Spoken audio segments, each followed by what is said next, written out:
आइए जानते हैं कि कबीरदास जी ने नारी के ऊपर क्या कहा। तो सुनिए, अगर आप भी राह चलते हुए बस स्टैंड पर खड़े होकर वहां गुजरने वाली लड़कियों को घूर घूर कर देखते हैं तो अपनी इस आदत को सुधार लीजिए और बंद कीजिए लड़कियों को घूरना। यह हम इसलिए नहीं कर रहे हैं कि लड़कियों ने आपकी फितरत भांप ली तो आपकी पिटाई भी हो सकती है, बल्कि यह कई मायनों में आपके लिए नुकसानदेह हो सकता है। यह बात हम नहीं बल्कि भक्ति काल के प्रसिद्ध संत कवि कबीरदास जी ने कहा है। आइए जाने कबीरदास जी ने ऐसा क्यों कहा। नारी को घूरने का नुकसान। कबीरदास जी अपने एक दोहे में कहते हैं कि नारी निरिखी न देखिए, निरिखी न कीजिए दौर, देखत ही ते विष चढ़े, मन आवे कछु और।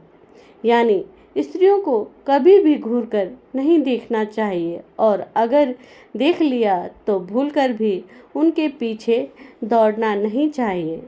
इसका कारण यह है कि नारी ऐसी होती है जिन्हें देखने मात्र से विष चढ़ जाता है और मन में कुविचार आने लगते हैं। यहाँ कबीरदास जी ने विष शब्द का प्रयोग इसलिए किया है क्योंकि विष से जैसे शरीर का क्षय होने लगता है, उसी प्रकार सुंदर स्त्रियों को देखकर मन में काम भाव जागृत होने लगता है। काम भाव के जागने से दूषित और मलिन होने लगता है। व्यक्ति में अच्छे बुरे के बीच भेद करने की शक्ति नष्ट होने लगती है और कई बार इंसान गलत कदम उठा लेते हैं। इसलिए नारी को घूर कर देखने की मनाही करते हैं कबीरदास जी। इस बात को जानकर नारियों की ओर से मोह भंग हो सकता है। अपने एक अन्य दोहे में कबीरदास जी ने नारी के विषय में ऐसी बात कही है कि जिसे जानकर नारियों की ओर से आपका मोह भंग हो सकता है।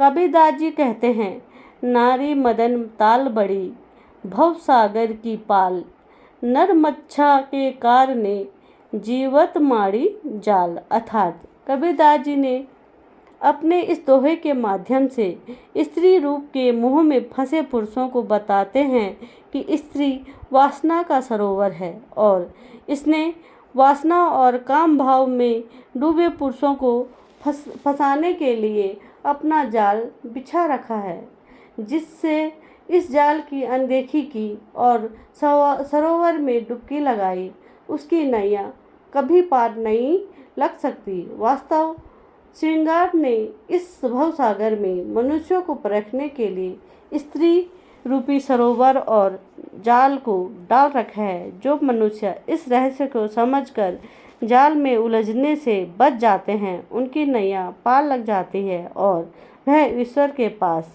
चले जाते हैं। इसलिए है नारी रत्नों की खान है।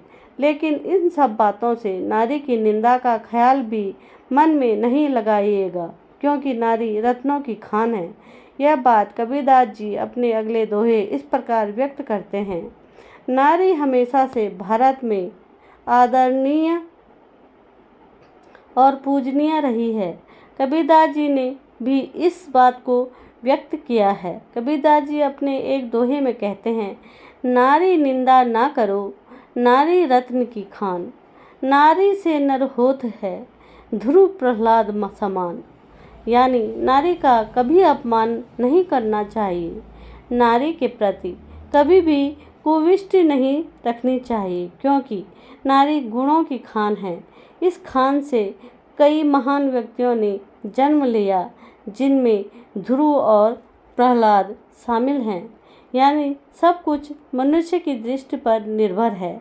अगर आप नारी के प्रति सम्मान भाव रखेंगे तो वह आपको मुक्ति की ओर ले जा सकती है, और अगर कुरुति डालेंगे तो उन्हें घूर के देखेंगे तो वह नारी आपको नरक का राह भी दिखा सकती है। इसलिए तय करना है कि नारी को घूरने का सम्मान करेंगे या नहीं।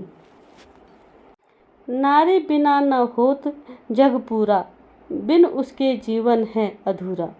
यह दोहा नारी के महत्व को दर्शाता है, कि वह जीवन का एक अभिन्न अंग है और उसके बिना जीवन अधूरा है।